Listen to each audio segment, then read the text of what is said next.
오늘 함께 은혜를 나눌 말씀 봉독하겠습니다. 예레미야 35장 1절로 19절입니다.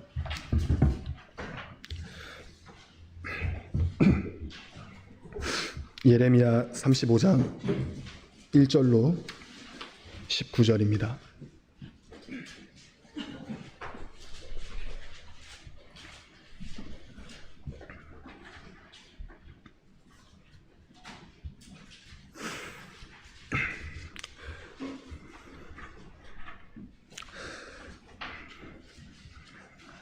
유다 왕 요시야의 아들 여호야김 때에 여호와께로서 말씀이 예레미야에게 임하니라. 가라사대 너는 레갑 족속에게 가서 그들에게 말하고 그들을 여호와의 집 한 방으로 데려다가 포도주를 마시우라.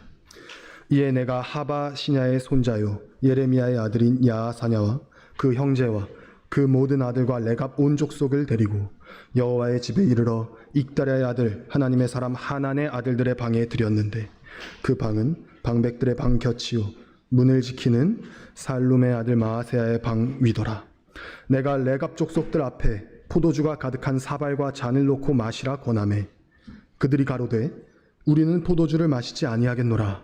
레갑의 아들 우리 선조 요나답이 우리에게 명하여 이르기를 너희와 너희 자손은 영영이 포도주를 마시지 말며 집도 짓지 말며 파종도 하지 말며 포도원도 재배치 말며 두지도 말고 너희 평생의 장막에 거처하라.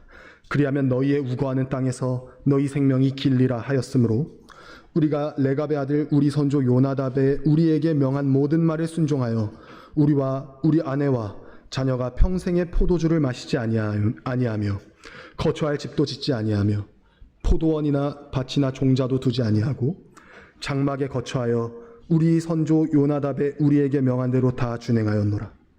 그러나 바벨론 왕 느부갓네살이 이 땅에 올라왔을 때에 우리가 말하기를 갈대아인의 군대와 수리아인의 군대가 두려운즉 예루살렘으로 가자 하고 우리가 예루살렘에 거하였노라.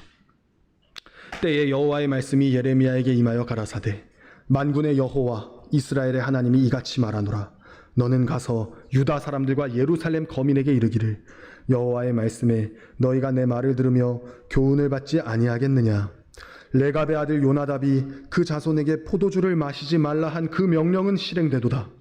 그들은 그 선조의 명령을 순종하여 오늘까지 마시지 아니하거늘 내가 너희에게 말하고 부지런히 말하여도 너희는 나를 듣지 아니하도다. 나도 내 종 모든 선지자를 너희에게 보내고 부지런히 보내며 이르기를 너희는 이제 각기 악한 길에서 돌이켜 행위를 고치고 다른 신을 조차 그를 섬기지 말라. 그리하면 너희가 나의 너희와 너희 선조에게 준 이 땅에 거하리라 하여도 너희가 귀를 기울이지 아니하여 나를 듣지 아니하였느니라. 레갑의 아들 요나답의 자손은 그 선조가 그들에게 명한 그 명령을 준행하나 이 백성은 나를 듣지 아니하도다. 그러므로 나 만군의 여호와 이스라엘의 하나님이 이같이 말하노라. 보라, 내가 유다와 예루살렘 모든 거민에게 나의 그들에게 대하여 선포한 모든 재앙을 내리리니 이는 내가 그들에게 말하여도 듣지 아니하며 불러도 대답치 아니함이니라 하셨다 하라. 예레미야가 레갑 족속에게 이르되 만군의 여호와 이스라엘의 하나님이 이같이 말씀하시기를 너희가 너희 선조 요나답의 명령을 준종하여 그 모든 훈계를 지키며 그가 너희에게 명한 것을 행하였도다. 그러므로 나 만군의 여호와 이스라엘의 하나님이 이같이 말하노라.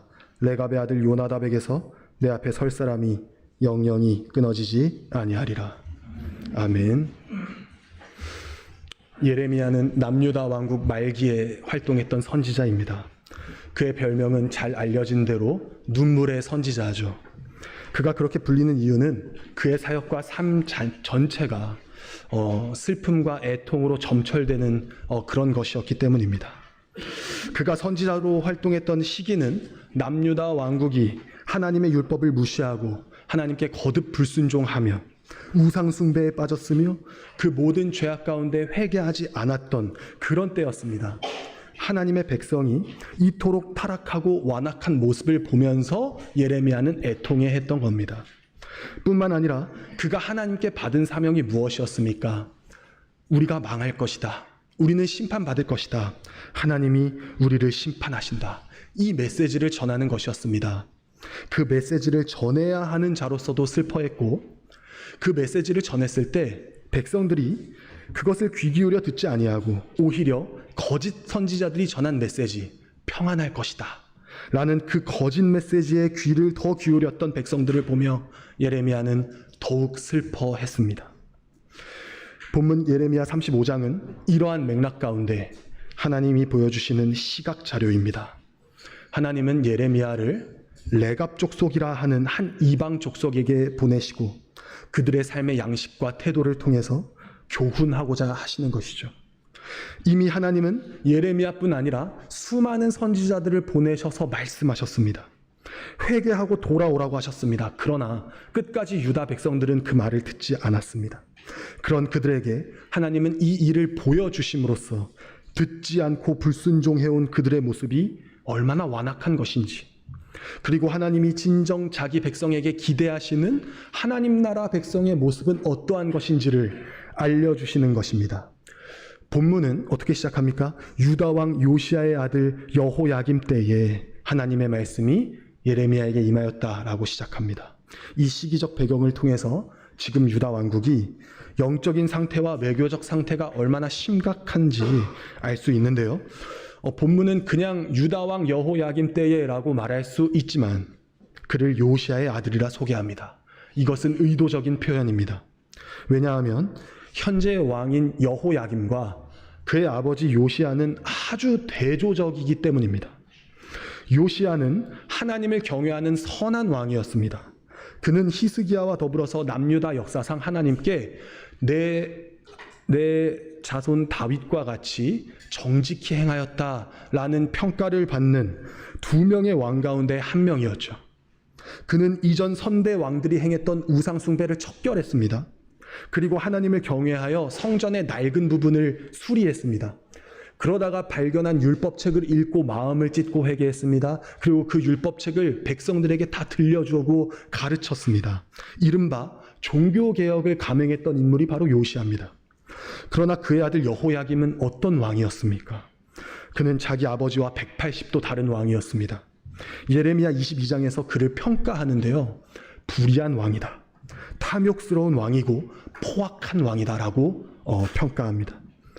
무엇보다 그가 악한 왕이었음을 보여주는 사건은 하나님의 말씀을 듣지 않는 것들, 그리고 오히려 적극적으로 그 말씀에 반항하는 것들에서 잘 드러납니다. 자신의 아버지 요시야는 그 성전을 수리하면서 발견한 하나님의 말씀을 보고 마음을 찢고 회개하였고 그 말씀으로 백성들을 가르쳤습니다. 말씀을 듣고 변화된 것이죠. 그러나 여호야김은 예레미야를 통해 말씀이 주어졌을 때 그 말씀을 듣지 않았고 아주 적극적으로 그것을 거부했습니다.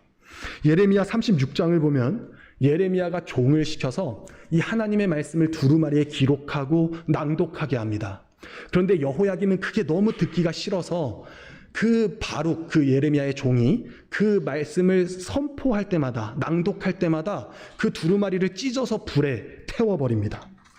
그뿐 아니라 여호야김은 예레미야를 죽이려고 시도했고 예레미야와 같은 말씀을 전했던 경건한 선지자 우리야를 실제로 죽였습니다. 그뿐 아니라 하나님이 예레미야를 통해서 주신 말씀은 너희가 그 죄로 인하여 심판을 받아 바벨론에 의해 멸망당할 것이다. 그러니 바벨론에 항복해라.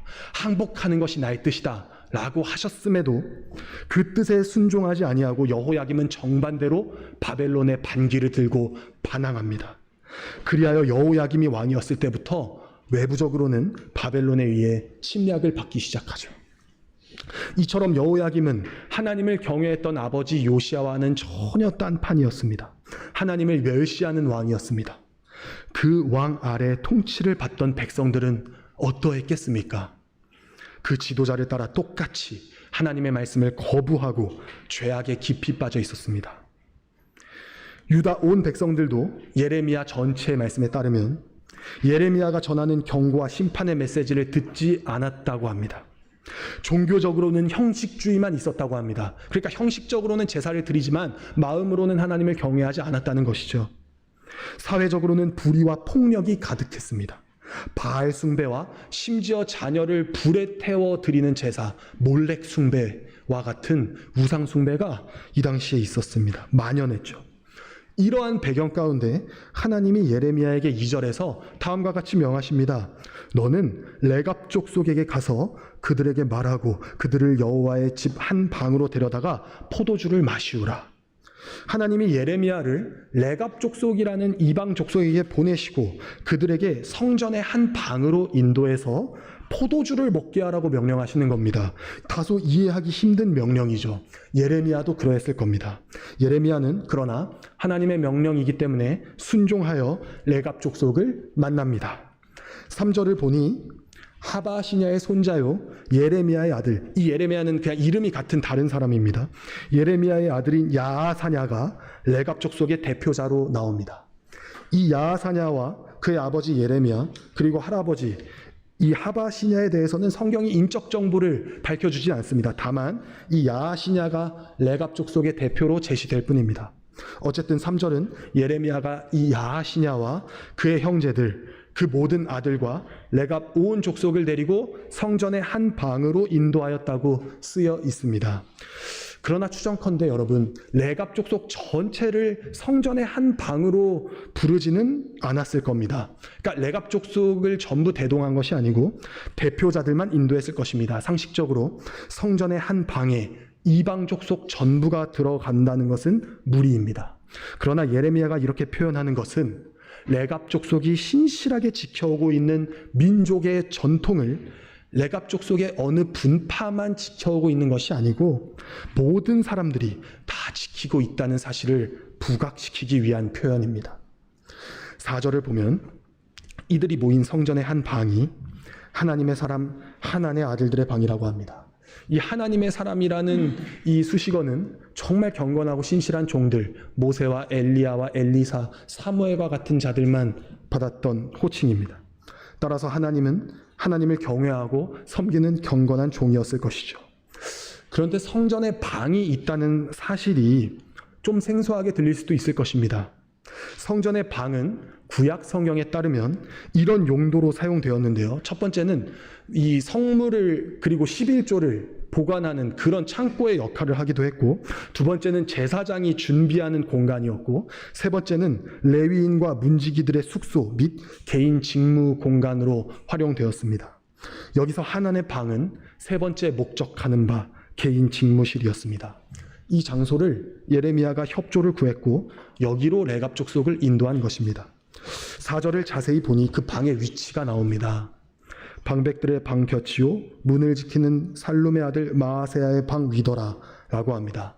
여기서 주목할 건 예레미야와 레갑 족속이 들어간 방이 마아세야의 방 위라고 하니 적어도 2층이었다는 사실입니다. 따라서 예레미야는 아무도 들어올 수 없는 성전 중에서도 더 은밀한 2층으로 이들을 부른 것입니다. 즉 철통 같은 경계로 외부와 단절된 성전으로 불렀기에, 그 중에서도 2층으로 불렀기에 레갑 족속이 포도주를 권하는 예레미야의 요구에 쉽게 응할 수 있는 조건이었죠. 그들이 거기에서 포도주를 마셔도 아무도 모르게 할 수 있는 겁니다. 그 사실이 밖으로 새어나갈 수 없게 통제할 수 있었습니다. 아무도 모르게 비밀스럽게 레갑 족속의 대표자들은 포도주를 마실 수 있는 여건이었습니다. 5절에서 예레미야는 그들에게 포도주를 권합니다. 그러나 레갑 족속은 거절하죠. 조금도 주저하거나 갈등하지 않습니다. 거절합니다. 왜 그랬다고 합니까? 그들은 그 이유를 레갑의 아들 우리 선조 요나답이 명령했기 때문이라고 말합니다. 6절과 7절을 보면 요나답의 명령은 크게 두 가지입니다. 첫 번째, 포도주를 마시지 말라. 두 번째, 정착하지 말고 유목 생활을 하며 장막에 살아라. 특별히 이 레갑 족속들이 하는 말 표현을 주목해 보시면 우리라는 표현이 얼마나 반복되는지 알 수 있습니다. 이것은 그 선조의 명령이 모든 사람이 한 마음으로 순종하는 그런 명령이었음을 강조합니다. 8절에서 11절까지 그들이 이 명령에 실제로 순종하고 있다라고 말하는데요. 여기서 몇 사람이 아니라 그 족속의 모든 사람이 그 명령에 신실했음을 다시금 강조합니다. 8절에서 11절입니다. 우리가 레갑의 아들 우리 선조 요나답의 우리에게 명한 모든 말을 순종하여 우리와 우리 아내와 자녀가 평생에 포도주를 마시지 아니하며 거처할 집도 짓지 아니하며 포도원이나 밭이나 종자도 두지 아니하고 장막에 거처하여 우리 선조 요나답의 우리에게 명한 대로 다 준행하였더라. 레갑 족속의 이 말을 듣고 있으면 이 공동체는 정말 하나의 유기체처럼 온 민족이 하나 되어 조상의 명령에 신실했음을 알 수 있습니다. 그들은 정말 말 그대로 남녀노소 모든 사람이 조상 요나답의 명령을 신실히 지킨 겁니다. 이따가 자세히 살필 기회가 있겠지만 요나답은 이 시점에서 약 200년 전의 사람입니다. 즉 레갑 족속은 선조 한 사람의 명령, 포도주를 마시지 말고 정착하여 살지 말고 장막에 살라는 그 명령을 200년 동안이나 신실하게 지키고 있었던 겁니다. 8절에서 이들은 우리 선조 요나답의 우리에게 명한 모든 말을 순종했다고 하고 10절에서는 다 준행하였다고 말하는데 이 단어들은 그 명령을 이 사람들이 그냥 건조하게 기계처럼 교통법규를 지키듯이 지켰다는 것이 아니라 주의 깊게 경청하고 그 말에 포함된 의미를 완전히 이해하고 마음으로 동조하고 행동으로 순종했음을 뜻합니다. 그들의 반응을 보고 예레미야는 짐작했을 겁니다. 아, 하나님이 왜 레갑 족속에게 나를 보내셔서 포도주를 마시라고 명했는지 알겠다. 그들의 이러한 충성됨, 신실함은 사실 하나님의 백성들이 하나님께 대하여 가져야 할 태도입니다. 그분의 말씀을 주의 깊게 경청하고 그 의미를 이해하고 마음으로 동조하고 행동으로 순종하는 것. 하나님께서 자기 백성에게 기대하시는 이 모습을 레갑 족속을 통해서 예레미야에게 보여주시는 겁니다. 11절은 레갑 족속이 지금 당장은 그 명령에 조금 불순종하는 것처럼 보이는 어떤 말을 합니다. 지금 당장은 예루살렘 성읍 안에 머물고 있다고 말을 하죠. 장막 생활을 한다 했는데 말이죠. 그래서 예레미야가 그들을 금방 찾고 만날 수 있었던 건데요. 그러나 레갑 족속이 예루살렘에 머무는 것은 말 그대로 잠깐 동안의 머뭅입니다. 왜 그러냐면 바벨론의 공격 때문에 피하기 위해 잠시 예루살렘에 머무는 것이지 그들은 이 공격이 끝나면 다시 나가 선조의 명령대로 유목 생활을 할 것입니다. 이제 12절부터 하나님의 말씀이 예레미야에게 임합니다. 하나님이 왜 레갑 족속을 보여주셨는지, 이 안에 어떤 의미가 담겨 있는지 알려주십니다. 먼저 하나님은 13절에서 유다와 예루살렘 사람들을 향하여 내 교훈을 받지 아니하겠느냐라고 하십니다. 그동안 수없이 말씀하시고 말씀하셔도 듣지 않는 그들에게 효과적인 시각 자료를 보여주심으로써 레갑 족속의 신실함을 통해 배우는 것이 없느냐는 질문입니다. 하나님은 조상의 명령에 신실한 그들과 당신의 명령에 불신실한 유다를 대조시키십니다. 이 대조를 통해 그들의 완악함을 깨우치시고 회개하여 순종할 기회를 주시고자 하시는 겁니다. 14절부터 16절을 보면 레갑 족속과 유다 백성들의 세 가지가 대조됩니다. 첫째, 레갑 족속은 선조 한 사람의 명령에 순종했으나 유다 백성들은 하나님의 명령에 불순종했습니다. 14절은 레갑의 아들 요나답이 한 그 명령은 실행되도다라고 하시며 레갑 족속이 요나답 한 사람의 명령을 신실히 지켰음을 높이십니다. 그러나 너희는 나를 듣지 아니하도다. 유다 백성들은 요나답과는 비교할 수 없이 높고 존귀하신 전능하신 창조주 하나님의 말씀인데도 불순종했습니다. 둘째, 레갑 족속은 요나답의 한 번의 명령에 순종하였으나 유다 백성들은 하나님의 거듭된 명령에 불순종했습니다. 15절입니다. 나도 내 종 모든 선지자를 너희에게 보내고 부지런히 보내며 이르기를. 이 레갑 족속은 요나답이 한 번 했던 명령을 그가 죽고 나서도 신실하게 지켰습니다. 그러나 유다 백성들은 노하기를 더디하시며 오래 참으시며 인자와 자비가 충만하신 하나님이 거듭 선지자를 보내셔서 거듭 말씀하셨음에도 불구하고 회개하라 회개하라 돌아오라 돌아오라 말씀하셨음에도 듣지 않았습니다. 셋째로 대조되는 것은 레갑 족속은 오래도록 순종했으나 유다 백성은 오래도록 불순종했다는 겁니다. 14절에서 하나님은 레갑 족속이 그 선조의 명령을 순종하여 오늘까지 지키고 있다고 말을 하죠. 아까 말씀드린 대로 200년 동안 그들은 처음 모습 그대로 순종했습니다. 그러나 유다 백성은 단 한 번도 하나님의 말씀을 제대로 들은 적이 없습니다. 열왕기 하를 보면 알 수 있죠. 그렇습니다. 하나님이 이 레갑 족속을 통해 보여주시고자 하시는 것은 하나님 나라의 백성에게 있어야 할 신실함입니다. 조상의 명령에 신실했던 레갑 족속의 모습은 사실 하나님 나라의 백성이 하나님께 향하여야 할 신실함의 표상입니다. 하나님은 이 사건을 통해 유다 백성들에게 하나님의 백성으로서 가져야 할 가장 중요한 덕목이 신실함이라는 것을, 그리고 그들이 그 점에서 얼마나 완악했는지를 보여주시는 겁니다. 하나님은 나머지 9절에서 17절부터 신실하지 못한 자기 백성에게는 저주를, 그리고 신실한 레갑 족속에게는 축복을 선포하십니다. 17절에서 하나님은 신실하지 못한 자기 백성들에게 선포한 재앙을 내린다고 하시죠. 심판의 이유는 그들의 불순종입니다. 온갖 악행과 그것을 돌이키라고 수없이 말씀하셨음에도 회개하지 않은 것, 그것 때문에 이들은 바벨론에 의해 멸망을 당하게 될 것입니다.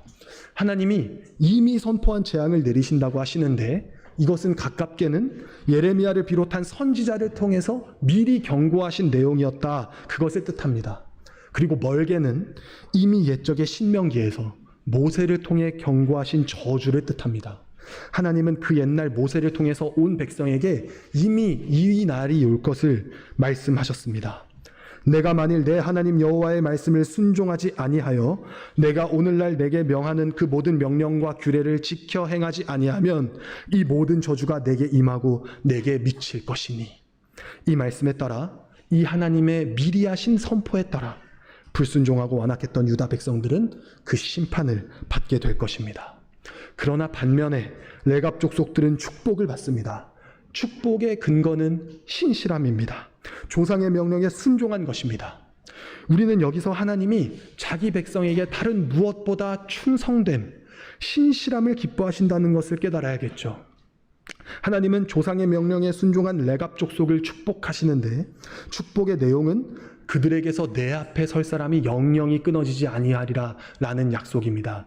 이 표현은요, 구약에서 제사장의 직무와 관련된 제사장들에게 하신 말씀이거든요. 내 앞에 영영이 그들이 끊어지지 아니할 것이다. 그러나 하나님의 율법의 제사장은 오직 이스라엘의 레위 지파에서 나올 수 있으니 레갑 족속에게 제사장의 직무를 주시겠다는 축복은 아니라는 건 우리가 알 수 있습니다. 그러나 이것은 그들을 언약 관계 안에서 하나님을 경외하는 족속으로 존속하게 하실 것이라는 뜻입니다. 이방 사람임에도 언약 관계 안에서 축복받은 사례들이 있죠. 여호수아 때의 기브온 족속이 그랬고, 또 예수 그리스도의 계보에 속한, 그 족보에 속한 모압 여인 룻이 그렇습니다. 그들과 같이 레갑 족속은 하나님 앞에 서는 자들이 영영이 끊이지 않을 것이라는 그런 약속을 받았습니다. 여러분, 이 약속이 느헤미야 3장을 가면 바벨론의 포로로 있다가 귀환하여 무너진 성벽을 유다 백성들이 재건하지 않습니까? 거기에서 하나님이 이 약속을 지키셨음을 우리가 발견할 수 있습니다. 느헤미야 3장 14절, 성벽을 재건할 때에 문 부분을 담당하는 사람에 대해서 이렇게 기록하는데요. 본문은 베타게렘 지방을 다스리는 레갑의 아들 말기야가 중수하여 문을 세우며 문짝을 달고 자물쇠와 빗장을 갖추었고, 이것이 레갑 족속에 대한 마지막 성경 기록입니다. 레갑 족속에 대한 이 마지막 기록은 하나님의 약속대로 하나님의 언약 백성의 일원으로서 하나님 나라를 회복하는데 당당히 그들이 쓰임받고 있음을 보여줍니다.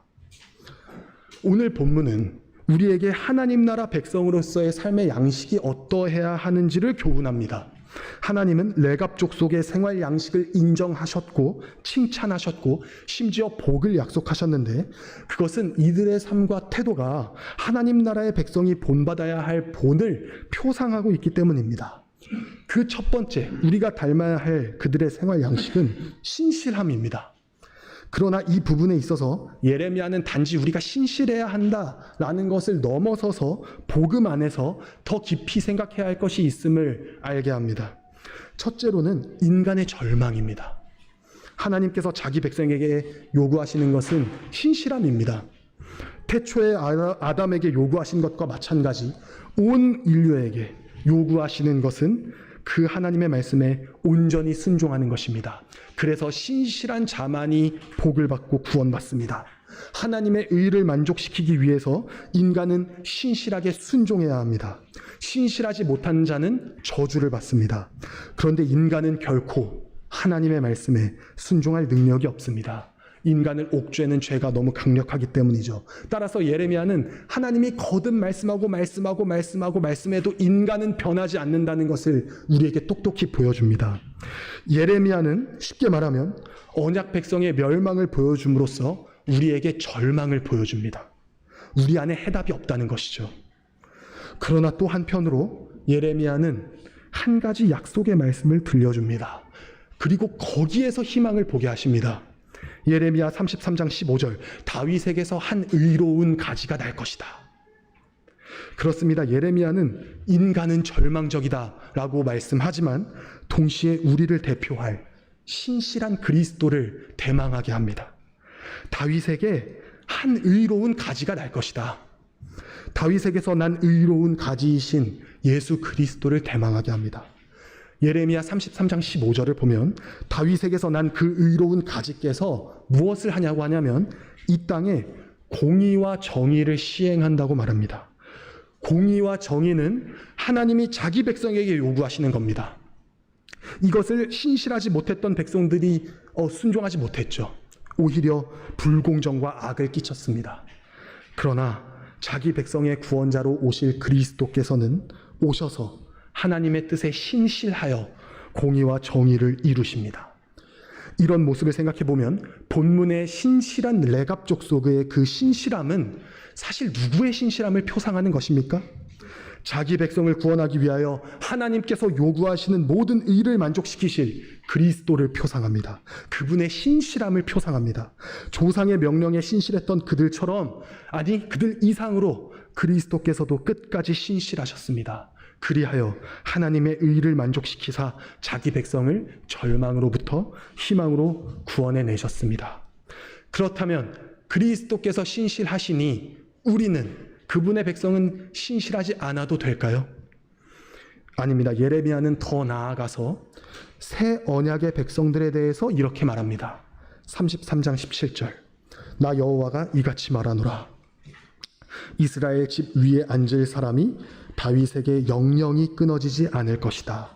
이 말씀은 다윗에게서 난 의로운 가지인 그리스도로부터 구원받은 새 언약 백성들에 대한 말씀인데요. 이 말씀은 신실했던 레갑 족속에게 하신 축복과 똑같습니다. 영영이 끊어지지 아니할 것이라. 그런데 이 축복이 그리스도를 믿는 백성들에게도 이어진다는 것은 새 언약의 백성들이 레갑 족속과 같이 신실할 것이라는 것을 암시합니다. 이와 마찬가지로 신구약 성경은 새 언약의 백성들, 즉 그리스도를 믿고 성령의 인도하심을 받는 우리가 그분의 도움으로 신실할 것이라고 말씀합니다. 에스겔 36장 27절, 또 내 영을 너희 속에 두어 너희로 내 율례를 행하게 하리니 너희가 내 규례를 지켜 행할지라. 에스겔이 예언하죠. 이제 새 언약의 백성들이 내주하시는 성령님의 은혜로 이전에는 순종하지 못했던 하나님의 율례와 규례를 행하게 하신다는 뜻입니다. 빌립보서 2장 13절은 너희 안에서 행하시는 이는 하나님이시니 자기의 기쁘신 뜻을 위하여 너희에게 소원을 두고 행하게 하심이니. 무슨 뜻입니까? 성령님이 우리 성도들 안에 계셔서 우리의 의지와 우리의 갈망을 작동하셔서 우리가 하나님의 말씀에 순종하게 하신다는 뜻입니다. 성령님의 도우심으로 이제 우리는 유다 백성들과 같지 아니한 겁니다. 우리는 더더욱 신실하게 하나님의 말씀을 귀담아 듣고 순종하게 되었다는 것이죠. 따라서 우리가 하나님의 백성으로서 이 본문을 통해 부끄러움을 느꼈다면 더더욱 회개하고 돌이켜야 하는 것이죠. 하나님은 오늘날도 신실한 불신자들을 통해서 우리를 교훈하십니다. 그런 분들 많이 보셨을 겁니다. 사회 속에서 위로부터 오는 권세에 우리가 하나님께 순종하는 것보다 더 신실한 사람들을 보신 적 있을 겁니다. 그러한 일들을 볼 때에 우리는 완악해서 하나님께 순종하지 못하는데 그것을 애통해하며 부끄러움을 느껴야 하는 것입니다. 그러나 이제는 성령님이 우리를 도우사 가능해졌습니다. 더 이상 우리는 절망에만 빠져 있는 사람들이 아니라는 겁니다. 그것이 우리의 형편이 아닙니다. 날마다 성령님의 도우심을 구하십시오. 그리하여 신실하고 충성된 하나님의 자녀가 되시기를 바랍니다. 어찌 보면 오늘 본문에서 우리가 레갑 족속으로부터 배우는 것은 이 신실함 하나인 것처럼 보입니다. 왜냐하면 하나님이 칭찬하시는 유일한 내용이 바로 이 충성, 신실함이기 때문이죠. 그러나 하나님께서는 레갑 족속의 신실함뿐만 아니라 그들이 신실하게 충성했던 그 내용까지도 인정하셨다는 것이 분명한 사실입니다. 따라서 우리는 그 내용들 무엇이었습니까? 포도주를 먹지 않고 떠돌이 유목 생활을 한 것들도 하나님 나라의 백성의 삶의 양식인 줄 알고 보고 배워야 하는 것이죠. 그 증거는 이렇습니다. 첫째, 만약에 레갑 족속의 신실함이 악한 종류의 신실함이었다면 그것을 신실의 모본으로 하나님이 제시하셨을 리 만무합니다. 여러분, 인류 역사상 소수민족을 포함해서 얼마나 많은 사람들이 자기들의 문화와 종교를 신실하게 지켜오고 있습니까? 수백 년, 수십 년, 수천 년 동안, 수천 년은 아니고 한 1000년 정도 지켜오고 있는 민족들도 있지 않겠습니까? 바알 신앙도 그 예가 아닐까요? 가나안 족속이 지켜온 바알 신앙, 아주 신실하게 지켜온 그 바알 신앙 역사가 깊습니다. 적어도 요나답의 명령을 지킨 레갑 족속의 200년보다 훨씬 깁니다. 그럼에도 하나님은 그들의 신실함을 칭찬하지 않습니다. 인정하지 않습니다. 우상 숭배의 적이고 하나님께 합당하지 않은 것이기 때문이죠. 반면에 레갑의 신실함은 그 내용이 하나님께서 선하다고 인정하실 만한 것이기에 모본으로 제시되는 것입니다. 두 번째 근거를 말씀드리겠습니다. 하나님이 레갑 족속에게 주신 축복의 내용을 보라는 것입니다. 만일 그들의 삶의 양식이 하나님이 인정하실 만한 것이 아니었다면 그들이 아무리 신실해서도 내 앞에 그들이 영영이 끊이지 않을 것이다라는 어마어마한 약속은 받지 않았을 겁니다. 하나님이 이들에게 약속하신 것은 흔히 이방 족속에게 약속하시는 그런 약속이 아니었습니다. 일반 은총의 약속이 아니에요. 우리에게 익숙한 대로 말씀을 드리자면 이스마엘에게 창세기에서 약속하신 그것과 다릅니다. 하나님이 아브라함의 장막으로부터 쫓겨난 이스마엘에게 그가 큰 민족을 이루리라 라고 하셨지 그들이 내 앞에 영원히 살 것이라고 말씀하신 적 없습니다. 그러나 레갑 족속은 내 앞에 설 사람이 영영이 끊이지 않으리라 라는 하나님의 관계에 있을 것이라는 특별한 복을 약속받았습니다. 따라서 레갑 족속이 신실히 지켜온 내용들은 오늘날 우리가 받을 만한 모본이 됩니다. 더 결정적인 증거, 세 번째 증거를 제가 제시하겠습니다. 레갑 족속의 두 행동 양식, 포도주를 금하고 유목 생활을 하는 것은 신앙적 결단이라는 점입니다. 이것은 구약 성경 여러 곳에 파편되어 있는, 흩어져 있는 레갑 족속들에 대한 내용을 파악한 후에야 알 수 있는데요. 지금부터 레갑 족속이 순종한 이 내용들이 왜 신앙적 결단이라고 제가 확신하여 말씀드리는지 진리의 조각들을 모아보도록 하겠습니다. 한번 찾아보시겠습니까? 역대상 2장 55절입니다. 역대상 2장 55절.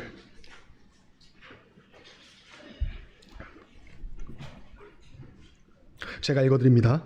야베스에 거한 서기관 족속 곧 디랏 족속과 시므아 족속과 수가 족속이니 이는 다 레갑의 집 조상 함마색에서 나온 겐 족속이라. 여러분, 역대상 2장은 유다 지파의 족보를 기록하는 장입니다. 그런데 족보 안에 레갑 족속이 등장하고 있습니다. 이들은 이방인들이지만 유다 지파의 계보에 담긴 언약 백성으로 간주되고 있음을 가리키죠. 특별히 그들을 서기관 족속이라고 말하는데 서기관이라는 히브리어 단어 소프림은 기록하는 자를 의미합니다. 따라서 레갑 족속은 유다 지파에 속하면서 하나님의 율법, 아마도 모세 오경을 필사하는 일을 맡아서 섬겼습니다. 이 구절은 레갑 족속이 그냥 편입된 이방 족속이 아니라 하나님의 언약 백성으로서 귀한 역할을 맡은 족속임을 강력히 증거합니다. 뿐만 아니라 이 구절을 보면 레갑 족속의 뿌리가 어디인지도 우리가 알 수 있죠. 레갑 족속은 겐 족속의 후예입니다. 겐 족속, 다들 잘 아시다시피 모세의 장인이 겐 족속이었습니다. 사사기 1장 16절, 모세의 장인은 겐 사람이라. 우리는 모세의 장인이 출애굽한 이스라엘 백성을 어떻게 신실하게 도왔는지를 기억하고 있습니다. 그는 모세에게 리더십 구조에 대해서 조언을 했죠. 1000부장, 100부장, 50부장, 10부장 제도를 마련하게 했습니다. 이것은 오늘날 장로교의 제도의 최초의 표상이라고 할 수 있습니다. 또한 겐 족속은 광야에서 어떻게 진을 치는지, 어떻게 장막을 펼치는지, 어느 길로 가야 하는지 이스라엘에게 길잡이가 되어 주었습니다. 그리하여 훗날 이스라엘이 겐 족속이 우리를 그렇게 도왔다는 것을 기억하고 겐 족속을 형제처럼 여기고 선대했다는 기록이 사무엘상 15장 6절에서도 발견이 되는데요. 사무엘상 15장 6절을 보면 사울 왕이 겐 사람들을 향하여 아말렉 사람 중에서 떠나가라. 그들과 함께 너희를 멸하게 될까 하노라. 이스라엘 모든 자손이 애굽에서 올라올 때에 너희가 그들을 선대하였느니라 라고 말하며 그들이 멸망당하지 않게 도와줍니다. 이처럼 레갑 족속의 선조뻘인 겐 족속은 아주 이른 시기부터 이스라엘과 친밀한 관계를 맺었음을 알 수 있습니다. 또 하나 말씀드리면 사사기에서 시스라의 머리에 말뚝을 박았던 여인 야엘을 기억하시죠? 그녀 역시 누구라고 소개가 되었습니까? 겐 사람 헤벨의 아내 야엘이다라고 말을 했습니다. 그러나 이게 결정적 증거가 아닙니다. 레갑 족속의 행위가 신앙적 결단이라는 제일 결정적인 성경의 증거는 본문에서 레갑 족속에게 명령을 남겼던 선조 요나답이 누구인지를 추적하면 알 수 있습니다. 열왕기하 10장 15절도 수고스럽지만 찾아보시겠습니까? 열왕기하 10장 15절입니다. 열왕기하 10장 15절. 열왕기하 10장 15절 제가 읽어드리겠습니다.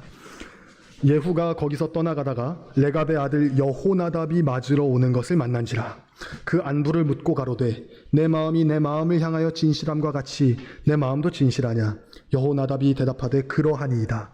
가로되 그러면 나와 손을 잡자. 손을 잡으니 예후가 끌어 병거에 올리며. 여기에 나오는 레갑의 아들 여호나답은 표기상의 차이만 있을 뿐 예레미야 오늘 본문에 나온 요나답과 똑같은 사람입니다. 같은 사람입니다. 그가 예후와 손을 잡는 모습인데요. 예후가 누구입니까? 북이스라엘을 가장 타락하게 만들었던 아합 왕과 이세벨, 그들이 도입했던 바알 신앙을 완전히 부셔버린 왕이 예후입니다. 레갑의 아들 여호나답은 바로 그 예후와 손을 잡은 예후의 오른팔로서 바알 신앙과 바알 선지자, 바알 숭배자들을 척결하는 종교개혁의 일선에서 활약한 인물이었습니다. 즉 레갑 족속에게 포도주를 마시지 말라, 장막에 살아라 라고 명했던 조상 요나답은 어떤 사람이었습니까? 모두가 하나님을 배신하던 그 시기에 하나님을 향한 특심한 믿음을 가지고 바알 신앙을 척결했던 인물이었습니다. 그러면 우리는 이 사실을 바탕으로 왜 요나답이 자기 후손에게 포도주를 금하게 하고 유목 생활을 하라고 했는지 이해해야 합니다. 그것은 예후의 최후와 관련이 있습니다. 열왕기하 10장 28절로 31절은 예후의 최후를 이렇게 평가합니다. 그가 이스라엘 중에 바알을 멸하였으나 금송아지를 섬기는 죄에서는 떠나지 아니하였더라. 그리고 예후가 전심으로 이스라엘 하나님 여호와의 율법을 지켜 행하지 아니하였다라고 말합니다. 레갑의 아들 요나답은 보았습니다. 북이스라엘의 바알 신앙이라는 그 악의 고리를 끄는 예후 왕이었으나 그의 신앙적 본질도 앞선 왕들처럼 금송아지 숭배와 율법에 불순종하는 모습이었음을 보았습니다. 따라서 요나답은 자신의 족속이 하나님을 경외하는 거룩한 공동체가 되기를 바라는 마음에 예후의 실패를 통해 교훈을 얻었습니다. 그것은 포도주를 마시지 않고 도시에 정착하지 않고 떠돌며 장막 생활을 하는 것이었습니다. 이처럼 레갑 사람들의 행위에는 하나님을 향한 경외감이 바탕이 된 신앙적 행위였다는 것을 성경 전체를 조명하며 우리는 파악할 수 있습니다. 이상의 세 가지 증거를 통해 다음과 같이 결론 내릴 수 있습니다. 레갑 족속이 칭찬받은 신실함은 그 내용까지도 하나님이 인정하신 것이다. 따라서 하나님 나라의 백성의 삶의 양식으로서 모본을 제시하시는 것이다. 따라서 우리는 그들의 삶의 양식을 천국 백성의 윤리로서 받아들일 수 있습니다. 그것들을 살펴보고 강설을 마치겠습니다. 하나님 나라 백성의 삶의 양식, 첫 번째가 신실함이라고 했죠. 이어서 두 번째는 지배받지 않는 삶입니다. 그들이 왜 포도주를 마시지 않았을까요? 사실 포도주는 구약에서 곡식과 기름과 함께 하나님이 언약 백성에게 베푸시는 은혜의 선물로서 제시되는 것입니다. 그러나 성경은 또 한편으로 포도주의 취함을 경고하죠. 호세아 4장 11절은 묵은 포도주와 새 포도주가 마음을 빼앗느니라 라고 경고합니다.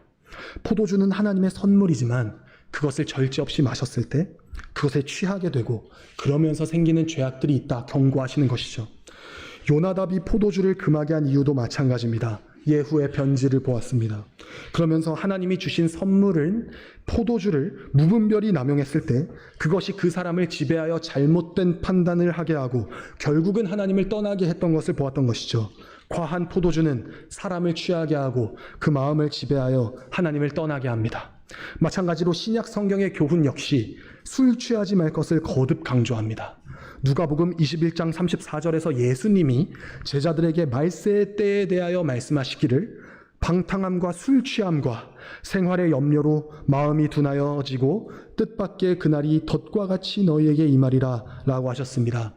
여기서 예수님이 지적하시는 술 취함의 기능은 마음을 둔하게 한다는 것입니다. 마음을 둔하게 한다. 그리하여 하나님의 약속과 선한 것들, 장차 올 세상에 대한 것들에 대한 생각은 끊어지고 오직 세상적인 기쁨에만 취하게 된다는 것을 경고하시는 것이죠. 에베소서 5장 18절에서 바울도 술 취하지 말라 이는 방탕한 것이니 오직 성령의 충만을 받으라 라고 말합니다. 술 취하는 것이 성령의 충만과 대적됩니다. 술의 지배를 받으면 성령 충만한 영적 감각을 완전히 잃게 만들어 버린다는 것이죠. 이처럼 신구약 성경은 술 취함이 일으키는 죄의 영향력을 경고하고 경계할 것을 요구하십니다. 따라서 우리는 이 교훈을 마음에 새기고 포도주뿐만 아니라 그 무엇이든 세상 것에 취하여 마음이 지배당하지 않도록 해야 할 것입니다. 청교도 리차드 십스는 이렇게 말했습니다. 영혼은 외적인 일에 민감할수록 영적인 일에는 둔해진다. 외적인 일이 내면의 열정을 앗아가듯이 하나를 사랑하면 다른 하나에 대한 사랑이 반감된다. 세상 것을 지나치게 사랑하면 더 좋은 것들에 대한 감각을 잃고 마음이 완고해진다. 레갑 족속이 하나님을 향한 경외감과 경건과 영적인 감각을 잃어버리지 않기 위해 포도주를 금했음을 하나님은 좋게 여기셨습니다. 우리는 그들의 생활 양식을 배워야 합니다. 물론 하나님이 우리에게 주신 세상적인 것들은 우리의 기쁨을 위해 주신 선물입니다. 따라서 우리는 우리의 양심에 따라 그것들을 자유롭게 즐기고 누릴 수 있습니다. 그러나 취하지 않도록 해야 할 것입니다. 그것에 지배당하지 않아야 할 것입니다.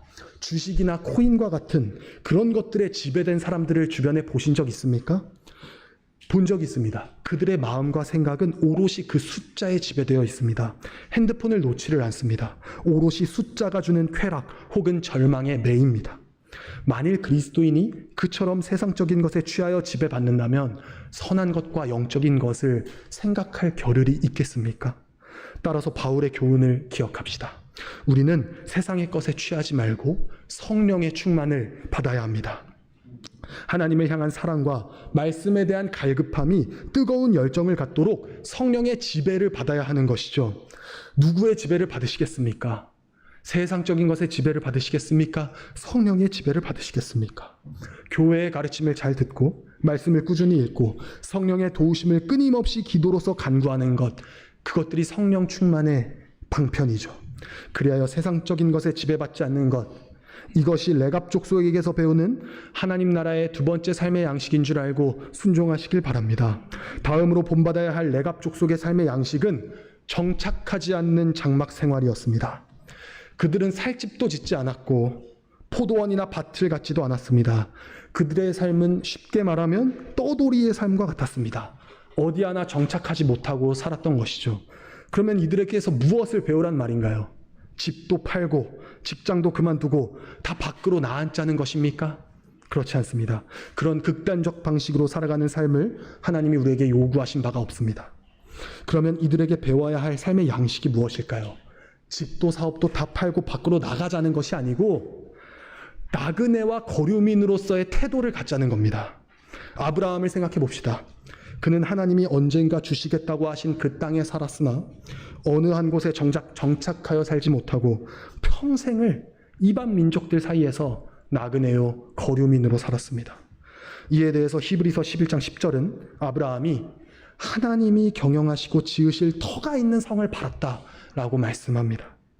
그가 이 땅에 발 딛고 살았지만 이 땅이 영원한 본향이 아니고 하늘 위에 영원한 도성 새하늘 새 땅이 있음을 알고 그곳을 바라보면서 살았다는 것이죠. 이것은 아브라함의 손자 야곱도 똑같이 말합니다. 야곱이 아주 나이가 많았을 때, 아주 노인이 되었을 때에 아들 요셉의 그 도움으로 애굽의 왕 바로 앞에 선 적이 있습니다. 그때 바로가 야곱을 보는데 야곱이 나이가 많음에도 아주 건강한 것을 보고 놀라워했습니다. 바로는 이 땅에서의 삶이 전부인 사람이었기 때문에 무병장수한 비결이 궁금했습니다. 그래서 묻죠. 너의 연세가 몇이냐? 야곱은 창세기 47장 9절에서 이렇게 대답합니다. 내 나그네 길의 세월이 130년이니라. 나의 연세가 얼마 못 되니 우리 조상의 나그네 길의 세월에 미치지 못하나 험악한 세월을 보내었나이다. 야곱은 이 땅에서의 삶을 어떻게 의식했다고 합니까? 나그네였다고 말합니다. 자기 아버지 이삭도 그랬고 할아버지 아브라함도 우리 조상도 나그네 길의 세월을 살았다고 말합니다.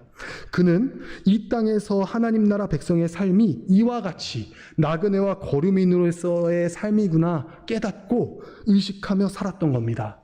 신약 성경에서 베드로는 성도들을 향하여 베드로전서 2장 11절에서 이렇게 부릅니다. 사랑하는 자들아, 나그네와 행인 같은 너희를 권하노니 영혼을 거스려 싸우는 육체의 정욕을 제어하라.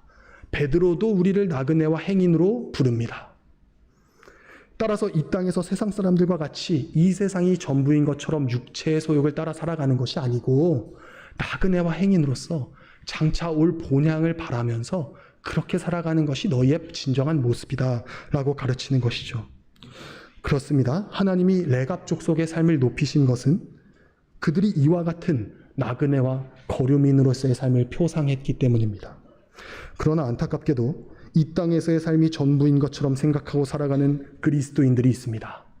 그리스도인임에도 불구하고 이 땅에 소유하지 못한 것들 때문에 절망하고 실망하고 또 소유한 것들을 빼앗기지 않으려고 움켜쥐기 위해서 에너지와 시간과 열정을 다 쏟아넣습니다. 우리는 우리 믿음의 조상의 태도를 본받아야 할 것입니다.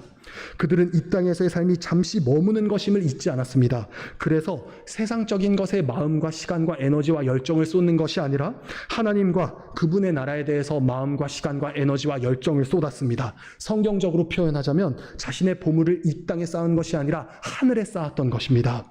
우리는 지금 살아가는 이 땅에서 집도 사고 직장도 다니며 살아갑니다. 하나님은 그 삶에도 복을 주시고 넉넉함을 주시고 또 충성되이 행할 것을 요구하십니다. 그러나 그러면서 동시에 우리가 진정한 본향, 하늘을 바라며 살아가시기를 하나님은 기대하십니다. 그러나 그러면서 그렇게 살아가길 원하시기 때문에 우리는 기억해야 하는 것입니다. 하나님 나라 백성이고 우리는 진짜 본향은 장차 올 세상에 있구나. 그리스도께서 다시 오실 때에 가져오실 새하늘과 새 땅이 우리의 진정한 터전이구나. 우리의 영주권은 여기에 있지 않습니다. 거기에 있습니다. 때로 우리도 연약하여 우리 마음에 이 세상이 전부인 것처럼 생각하고 세상적인 것들로 염려하고 절망하기도 합니다. 그러나 그럴 때에 우리가 이 땅에서 나그네요 거류민이라고 생각하는 것은 말할 수 없는 위로를 줍니다. 왜 그렇습니까? 이 땅에서 갖지 못한 그것, 그리고 고통, 그거로 인한 고통, 그것들에서 자유하며 안식하게 되죠. 왜죠? 지나갈 고통, 잠깐의 시간일 뿐이다라는 걸 우리에게 상기시켜주기 때문입니다. 우리에게 약속된 영원한 나라는 장차 올 세상에 있다라는 것을 알기 때문이죠. 그러니 우리의 조상 아브라함과 야곱 그리고 허다한 믿음의 선배들이 그러했듯이 하늘을 보며 살아갑시다. 하늘에 있는 본향이 우리의 진짜 집임을 알고 이 땅에서 너무 연연하지 맙시다. 하나님께서 말씀과 기도와 성례와 같이 주시는 은혜의 방편들을 우리가 소홀히 하지 않을 때에 우리에게 이 나그네와 거류민 의식이 충만할 줄로 믿습니다. 말씀을 마무리하며 레갑 족속이 보여주는 하나님 나라 백성의 삶의 양식 네 번째 요소를 나누고 마치겠습니다. 그것은 바로 공동체성입니다. 레갑 족속이 오늘 본문에서 우리라는 말을 얼마나 반복해서 쓰는지 나중에 한번 체크해 보십시오. 말끝마다, 말 시작마다 우리라고 말을 합니다. 그들은 모두가 진실되게 하나 되어 조상의 명령에 신실했습니다. 그와 같이 우리 교회도 더더욱 하나 되어 우리의 주님이신 그리스도께 순종하기를 바랍니다. 서로 끌어주고 밀어주면서 그렇게 했으면 합니다. 신앙생활은 혼자 하는 것이라고 제가 정말 오랫동안 들어왔습니다. 그러나 전혀 그렇지 않습니다. 성경은 항상 공동체성, 교회의 하나됨을 추구할 것을 거듭 말씀하시죠. 레갑족 속에 특별히 어린 자녀들을 한번 상상해 보십시오. 얼마나 엇나가고 싶은 사람들이 많았겠습니까? 나이 들면 포도주도 좀 먹어보고 싶고, 나도 내 집 갖고 싶고, 나도 내 포도원 갖고 싶고, 반항심 생기지 않았겠습니까? 그럼에도 모두가 단합되어 신실할 수 있었던 원인이 무엇이겠습니까? 서로 관심을 가지고 연약한 자가 있다면 밀어주고 끌어주는 그런 일들이 있었기 때문입니다. 우리 솔리데오 글로리아 교회가 이와 같은 하나된 공동체성, 삼위일체 하나님 안에서 교제하는 그 사랑의 하나됨을 이 땅 가운데 눈에 보이도록 현시하는 더욱 거룩한 하늘의 공동체 되기를 축복합니다. 기도하겠습니다. 사랑의 하나님 아버지, 은혜에 감사드립니다. 오늘 레갑 족속이 눈으로 보여준 이 신실함의 표상을 통해서 우리가 하나님 나라의 백성으로서 어떻게 살아가야 할지를 알려주심을 감사드립니다. 하나님, 지금까지 우리 솔리데오 글로리아 교회를 복되게 하여 주셔서 이러한 것들이 우리에게 나타나고 있음을 보고 있습니다. 그러나 가장 중요한 신실함, 그 충성됨에 있어서 우리 각 성도들이 더더욱 거룩해지기를 간절히 원하오니 성령님, 우리를 도우사, 연약한 우리를 도우사 우리의 마음의 소원과 의지를 작동시키셔서 하나님의 뜻에 불순종하는 것이 아니라 더욱 순종하는 자들이 되어질 수 있도록 은혜 베풀어 주시옵소서. 예수 그리스도의 이름으로 기도드립니다. 아멘. 시편 찬송가